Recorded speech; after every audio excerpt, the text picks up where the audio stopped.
Hello, Home Slices. It's Kiera with Home Slice Adulting coming to you with a review for season 3, The Circle on Netflix. So, I discovered this show, of course, during quarantine, which is basically how the show got started. And I started watching it, and I got my sister watching it, and I got a friend of mine watching it as well. And they are back for a third season, and so soon. I did not know. So I have done some reviews for the previous seasons, but not on an episode by episode basis. So, in order to kind of fill out what's going on my YouTube channel right now, to kind of keep things a little up to date and current, I'm going to review by episode. So today I'm watching the first episode, and this first episode, I just finished watching it. It's kind of, it's just getting started. I won't say lackluster, because they left us on a cliffhanger. But what I will say is that we have the first 8 contestants. They all have lovely apartments again. And y'all, let me tell y'all something. These apartments are very nicely decorated, but some of them are just too bright. Like there's only one apartment that's an apartment that I would like be like, okay, I can stay in, because the color of a room changes your mood. And that's why a lot of houses have very neutral or like beige walls and stuff. These rooms have bright blue, bright green. They're decorated with bright orange, and it's like that changes your energy. Okay, that changes the energy and how you feel in a room.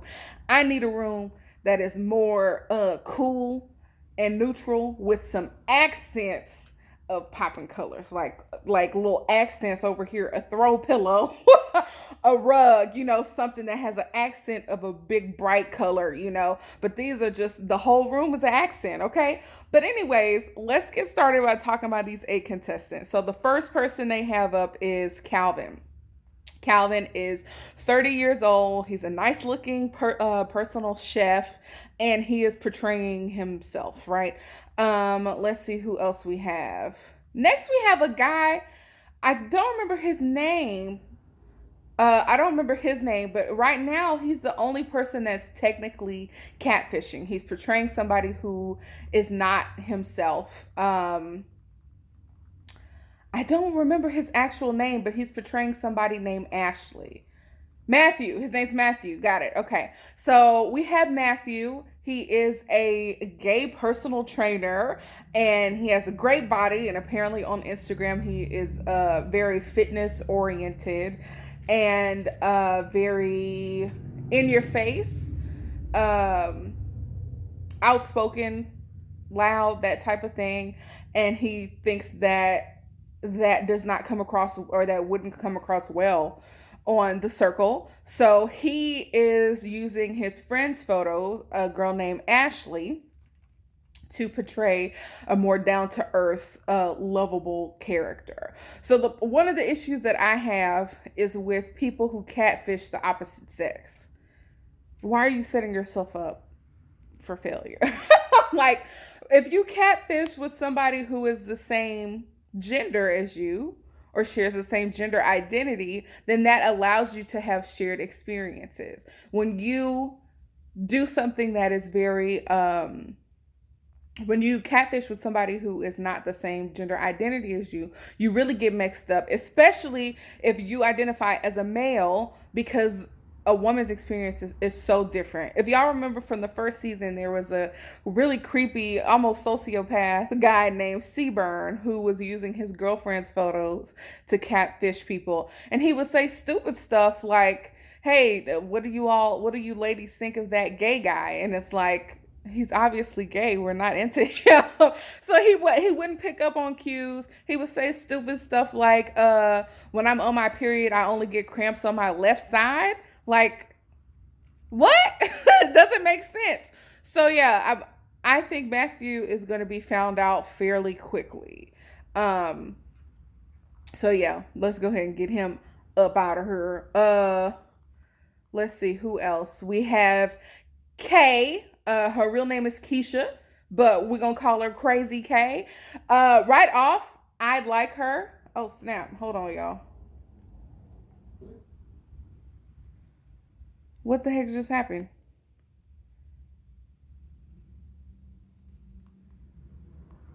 All right now. Okay, y'all, I'm using the function on your TV where if you fast forward it'll show you snippets from that part of the show. And so I'm using that to keep track of the different players on the show while I'm talking to you all. But yeah, we were talking about Crazy K. Her name's Keisha. She very much so reminds me of Lil Mo. Baby, they can't play you, 'cause I'll save you with my superpowers. Boy, I'm only human, but I'll be your superwoman. Yeah, she reminds me of Lil Mo. She seems fun. She is the daughter of an FBI agent.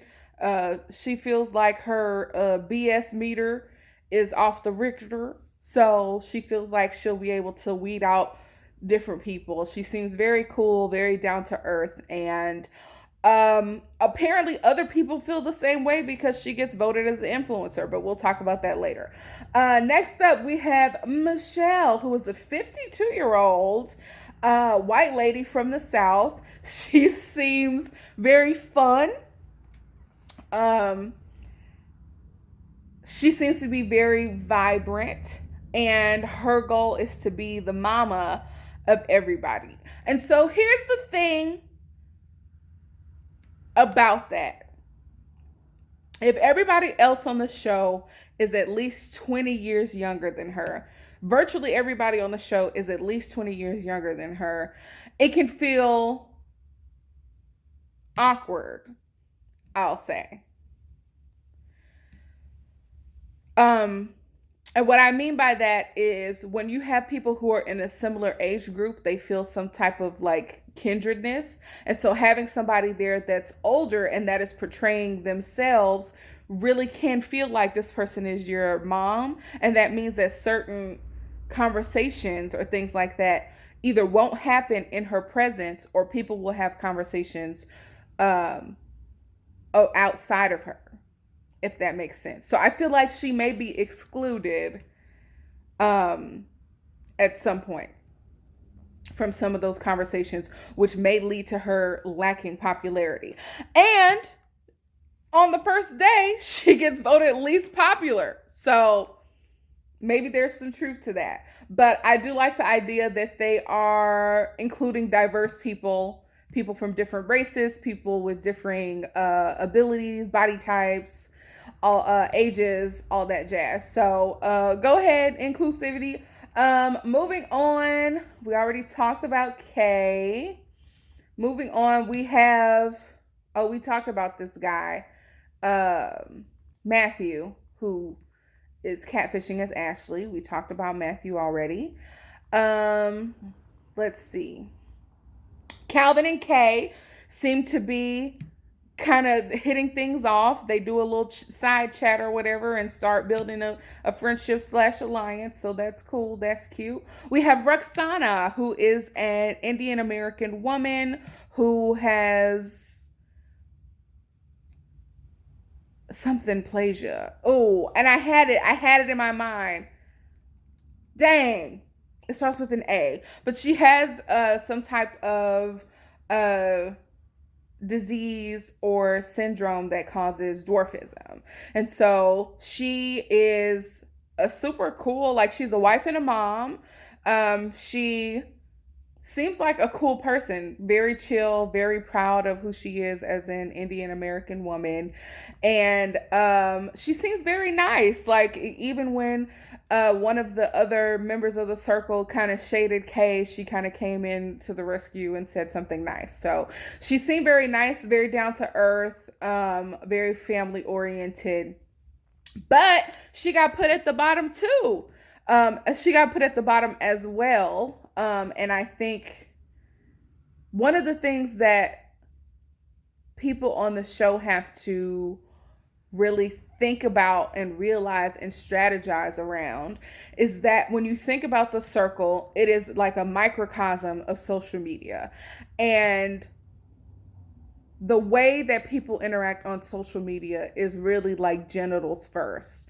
And the problem with that is that if you have people who are not romantically desirable, or if you have people who are taken, like Roxanna, who is a married person, you have to make up for the fact that you are not sleep withable with a lot of personality. And so if you are a 52-year-old woman who doesn't have a suitable mate on this show, you need to have an extra big personality. You need to have something, a lot of humor. You need to have something going on about you that will draw people to you. Because if you're not an open and available romantic partner, then their interest in you goes way down. So that's an issue that both Michelle, the 52-year-old woman, and Roxana, I don't know how old Roxana is, but she's married, right? And she has a child. So that's something that they both have to consider. Moving on to Daniel. Daniel is 20 years old. He is a gay man. He's Italian, and he has a devious mind. He tried to convince us that he has a devious mind, but it's like, oh, okay, Daniel, you're 20. I don't know how devious you can get. Maybe petty, but devious? Don't know. So moving on. They're all talking, chatting in the circle chat, and eventually, oh wait, we got Nick too. Yeah, so Nick is, I don't know how old Nick is, but Nick is a bro, kind of. I don't know. He has a nice bod. He's just a dude. He's just a white dude who loves his dog and goes to baseball games with his dog at the Mariners game. And Mariners are the baseball team for Seattle. So I've been to a few Mariners games, which are actually really fun. Like, football games are like almost mean-spirited to go to, but baseball games, like, you can chill. Like, you can actually have fun at baseball games. But anyways, Nick is just a dude, and he's duding it up. Next, we have Ava and Chanel. So they're using Ava's pictures, and Chanel is the hangers on. I don't understand the doubling up. I don't think it makes things more interesting to have people doubled up. Apparently, Ava is some type of singer, songwriter, social influencer, and her 42-year-old sister,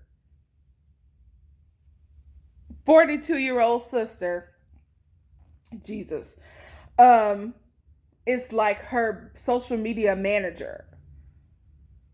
I would never go on this show with a partner. You know why? Because $100,000 is better than 50. I don't know what edge or advantage they have in having two people, and I don't think it's interesting, really. I mean, the only thing is that, like, you get to see how these two people interact, but they like disagree. If they disagree, they gotta, I don't know. I don't think it adds anything interesting when they try to do it on previous seasons. It's just not that interesting to me. But anyways, Ava seems okay. Chanel seems annoying to me. I'm annoyed by Chanel. And it would be better if she wasn't there. Something's wrong with her. Something's off. So they do an icebreaker. Everybody's checking each other out. And they do an icebreaker where they're supposed to do thumbs up, thumbs down.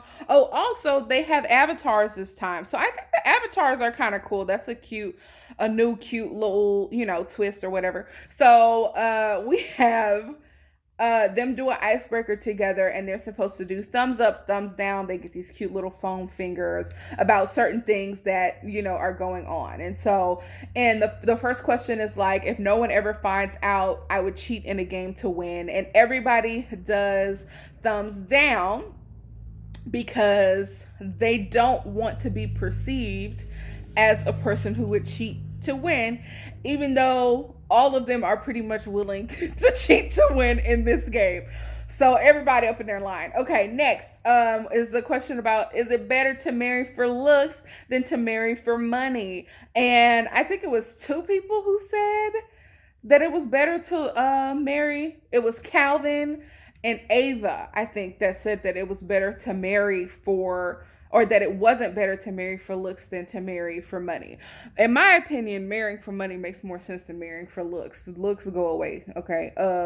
Money can go away too, but at least you have fun. Shoot. If you want to have fun or you want to be fun to look at. Okay, moving on. The next one is I have a signature dance move. The only person who said they didn't have a signature dance move was Kay, because she has many signature dance moves. Her twerking was very acceptable. She did a lot of dance moves. Both her and Calvin were doing 90s dance moves as well.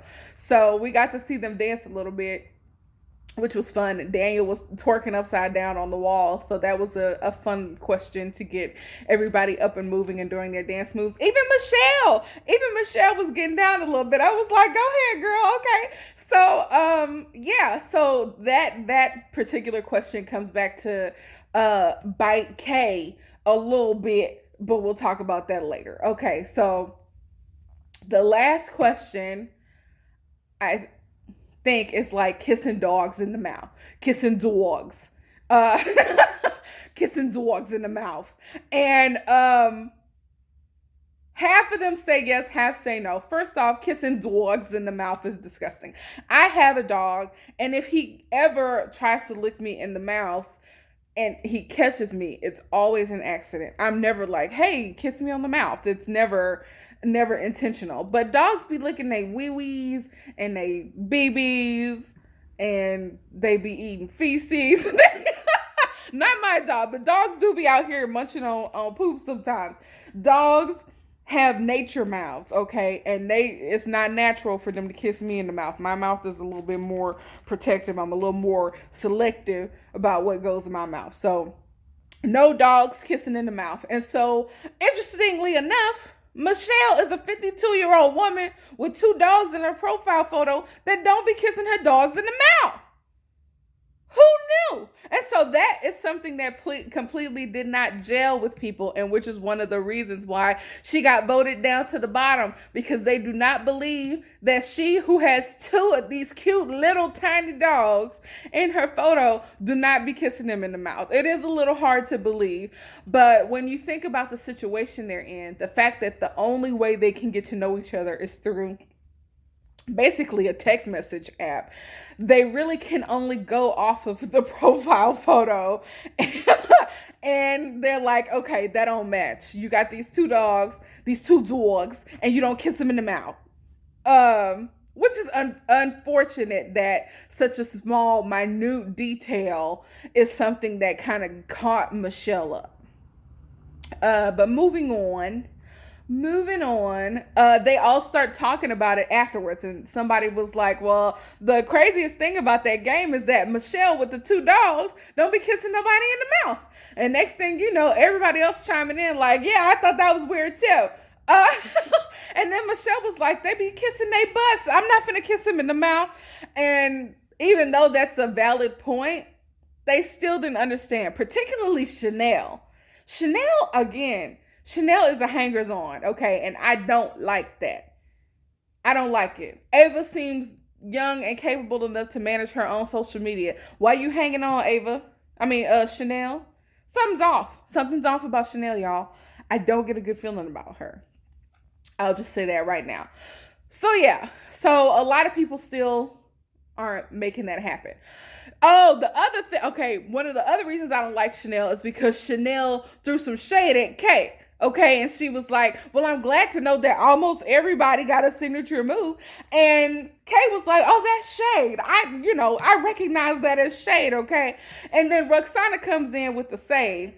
And Roxanna says, you know what? We're going to get together and we're going to teach you some signature moves. And I'm like, you know what? There you go. Now you have somebody who's being reasonable, who's actually being nice, who's actually being down to earth. Chanel strikes me as a person who is trying too hard to like hang on to youth. And she's probably sucking out some of Ava's youthfulness from her blood when she goes to sleep. Like something's up with her. That lady is a witch. Something's wrong with Chanel. Grow up. Now, anyways, it comes time for them to rank everybody. People are going through, and at least 3 people rank Kay as number one. So it comes across as obvious that she's going to be number one, and she absolutely is number one. And so let's see if I can find the ranks real quick. So in number 8 was Michelle. Again, people didn't believe she didn't let them cute little dogs kiss her all up in the mouth. So Michelle was 8th. Roxanna was 7th, which was a little bit of a surprise. Again, because Roxanna is a wife and a mother, and she's not sleep withable. If y'all catch my drift on what I mean by that, she is not gained a lot of popularity with everybody else. In 6th place, we have Ava / Chanel. Yeah, Ava / Chanel. Part of it is because people don't believe she is who she says she is. She's too good to be true. Also, Kay voted her down towards the bottom because of the shade that Chanel threw. Tied for 4th place, we have Matthew, who is catfishing as Ashley, and Nick. So they're tied for 4th place. And when you think about it, being in the middle and the beginning is the ideal situation. And the reason why it's ideal is because you don't necessarily pose a threat to the influencer because you're in the middle, right? And you also don't have a target on your back as the most popular. So those two basically didn't have any chance of being eliminated because they were in the middle. And so 3rd place was Daniel, which left the 2 top people, Calvin in 2nd place and Kay in 1st place. And in a interesting twist, Kay gets to be the only influencer. And so Kay goes through her options and she weighs her options. And she goes after the person or people, in this case, that threw shade at her. Also, the whole time, she never really believed that Ava was who she said she was. And the question is she who she says she is? Ava is clearly in the room. Those are clearly her pictures, but she has an assistant, or a hangers-on, if you will. Or somebody that she gonna have to give $50,000 to. Girl, why you bring 2 people up in there? Ain't nobody trying to split no money. Like, girl, you're not smart. Okay, anyways, so Kay goes through the strategy, figures out who to eliminate, and she basically says, the reason I'm eliminating this person is because I do not think they are who they say they are, and she selects Ava. And so I'm like, yeah, get this lady out of here. And then it's like, oh, Ava is coming to somebody's room, of course, to confront them, to talk to them. They decide to go to Kay's room, but when they get inside, it's not Kay's room. It's the same room from last season that the Joker got to be in.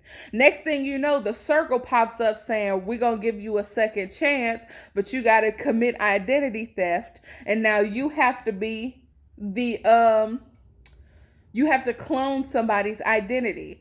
Now, this piece, they left us on a cliffhanger to figure out what that means. Not much of a cliffhanger because the 2nd episode is already uploaded, which I'm going to watch next.